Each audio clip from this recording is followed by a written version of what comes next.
When the details of the MP's expenses finally came out, there turned out to be nearly as many dodgy schemes as there were dodgy MPs.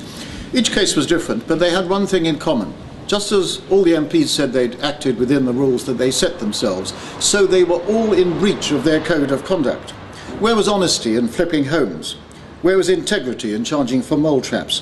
Where was the leadership in charging for a Remembrance Day wreath, and so on? Besides, it was now too late for me to write to the fees office and demand reimbursement for the £15 that I had spent on a hanging basket in the village of Mere in Knutsford in the Tatton constituency. It was in a double sense a mere £15, but it was a beautiful hanging basket, and it adorned my little cottage in Great Budworth for a whole summer.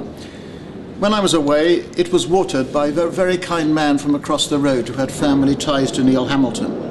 It was thus a bipartisan hanging basket, the very symbol of the flowering of a new politics. Its blooms were red and blue and orange and yellow and white and purple. There was a bloom for every political opinion that you could think of. So now in looking back on it, with the claims of others in mind, I realise I had no reason to pay for it myself. It was a legitimate expense occurred in the performance of my parliamentary duties. It deserved a mention in Hansard. I wondered, did Margaret Beckett's hanging baskets deserve a mention in Hansard? I rather doubt it. So the £15 should have been repaid to me, but never was, because I didn't suppose it was allowable. It was just one of the many might-have-beens of a short political career. Of all sad words, of tongue and pen.